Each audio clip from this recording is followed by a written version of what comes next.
Bharatiya Janata party రాష్ట్ర అధ్యక్షురాలు శ్రీమతి దగ్గుబాటి పురంధేశ్వరి గారిని వేదిక మీద ఆహ్వానిస్తున్నాం. ప్రధాన కార్యదర్శి శ్రీ బిడ్డా శివనారాయణ గారు. జిందాబాద్, వర్ధిల్లాలి, వర్ధిల్లాలి, వర్ధిల్లాలి.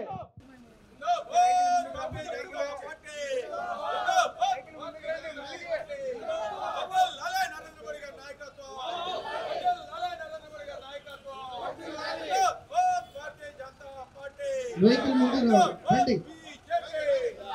భారత్ మాతా కీ నరేంద్ర మోడీ గారి నాయకత్వం, వర్ధిల్లాలి నరేంద్ర మోడీ గారి నాయకత్వం, వర్ధిల్లాలి పురంధేశ్వరి గారి నాయకత్వం. బల బల బల బల భారత్ మాతా కీ. ఆ వెహికల్ కూడా లైన్ గా రావాలండి. వెహికల్స్ లైన్ గా రావాలి. భారత్ మాతా కీ నరేంద్ర మోడీ గారి నాయకత్వం, నరేంద్ర మోడీ గారి నాయకత్వం, వర్ధిల్లాలి నరేంద్ర మోడీ గారి నాయకత్వం, వర్ధిల్లాలి పురంధేశ్వరి గారి నాయకత్వం. భారత్ మాతా కీ, భారత్ మాతా కీ, మాతరం మాతరం మాతరం ఈతరం. పాత్రికేయ మిత్రులకి, సోదర సోదరిమణులకి అందరికీ ముందుగా నా నమస్కారాలు నేను తెలియజేస్తున్నాను. ఎన్నికల సమయంలో ఎన్నికల నగారా మోగినటువంటి నేపథ్యంలో ప్రచారం కోసం భారతీయ జనతా పార్టీ ఇవాళ సన్నద్ధమవుతున్నటువంటి నేపథ్యంలో ఈ ఎల్ఈడి వ్యాన్స్ని ఇవాళ ప్రారంభం చేసుకోవటం జరుగుతుంది. 18 వ్యాన్స్ 9 జిల్లాల్లో ఇప్పుడు ఇవి తిరగటం జరుగుతుంది. సాధారణంగా ప్రతి పార్టీ కూడా ఈ ఎన్నికల నేపథ్యంలో ఒక మేనిఫెస్టో తోటి ముందుకు రావడం జరుగుతుంది. ఈ మేనిఫెస్టో అంటే రాబోయే 5 సంవత్సరాల కాలంలో ప్రజలు కనుక మమ్మల్ని ఆశీర్వదించినట్లయితే మేము ప్రజల కోసం ఏమి చేస్తాము అనేటువంటి విషయాన్ని ఘోషణా పత్రం అని చెప్పి అంటాము. దాని మాధ్యమంగా మనం ప్రజలకి తెలియజేసేటువంటి విషయం. చాలా వరకు కూడా ఈ గడిచిన 10 సంవత్సరాల కాలం నరేంద్ర మోడీ గారి నాయకత్వంలో కేంద్రంలో భారతీయ జనతా పార్టీ అధికారంలో ఉన్నటువంటి సందర్భంలో ప్రజలు ఒక్కసారి వెనుదిరిగి చూసుకున్నట్లయితే దేశంలో ఉన్నటువంటి పేదవాడికి, అన్ని వర్గాల వారికి న్యాయం చేయాలి అనేటువంటి సంకల్పంతో ఈ కార్యక్రమాలన్నీ కూడా చేయటం జరిగింది. అయితే ఈసారి ఖచ్చితంగా దేశవ్యాప్తంగా 1 కోటి మంది దగ్గర నుండి అభిప్రాయ సేకరణ జరగాలి అని చెప్పి భారతీయ జనతా పార్టీ నిర్ణయించడం జరిగింది. అంటే ప్రజాస్వామ్య పద్ధతిలో ప్రజల దగ్గర నుండి వారు ఎదుర్కొనేటువంటి ఇబ్బందులు ఏమిటి, ఏ సమస్యలకి వారు పరిష్కారాలు కావాలి అని చెప్పి ఆకాంక్షిస్తున్నారు అనేటువంటి విషయానికి పెద్దపీట వేసి దేశవ్యాప్తంగా కూడా ఈ అభిప్రాయ సేకరణ అనేది జరుగుతుంది. ఆంధ్ర రాష్ట్రంలో కూడా దగ్గర 45,000 అభిప్రాయ సేకరణ జరగాలి అని చెప్పి మన రాష్ట్రం కూడా నిర్ణయించడం జరిగింది. ఆ సందర్భంలోనే ఈ 19 వ్యాన్లు కూడా ఇక్కడికి రావడం జరిగింది. 9 జిల్లాలకు కూడా ఇవాళ ఫ్లాగ్ ఆఫ్ చేసి పంపిస్తాం. ఆ తర్వాత మిగిలిన వ్యాన్లు కూడా వస్తాయి. మీ మాధ్యమంగా, పాత్రికేయుల మాధ్యమంగా ప్రజలకి మేము చేస్తున్నటువంటి విజ్ఞప్తి, భారతీయ జనతా పార్టీ నేను ఇందాక చెప్పినట్లుగా ఎప్పుడూ కూడా ప్రజా సంక్షేమానికి పెద్దపీట వేసినటువంటి పార్టీ.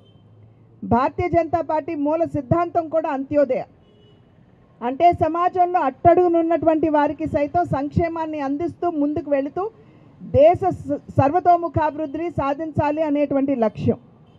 కనుక ఈ వ్యాన్లు మీ ప్రాంతాలకు వచ్చినప్పుడు 2 బాక్సులు ఉంటాయి. దాంట్లో ఒక బాక్సులో మీరు కేంద్రం నుండి ఏం ఆకాంక్షిస్తున్నారు అనేటువంటి విషయాన్ని కేంద్రానికి సంబంధించినటువంటి బాక్స్లో వేస్తే, రాష్ట్రం నుండి మీరు రాష్ట్ర భారతీయ జనతా పార్టీ నుండి ఏం ఆకాంక్షిస్తున్నారు అనేటువంటి విషయాన్ని 2వ బాక్సు అంటే రాష్ట్రానికి సంబంధించినటువంటి బాక్స్లో వేసినట్లయితే మేము ఖచ్చితంగా ఆ అభిప్రాయాలన్నీ కూడా మేము సేకరించి వాటిని విశ్లేషించుకుని మా మేనిఫెస్టోలో కూడా మేము పెట్టుకునేటువంటి అవకాశం ఉంటుంది అని చెప్పి మీ మాధ్యమంగా ప్రజలకు తెలియజేస్తున్నాం.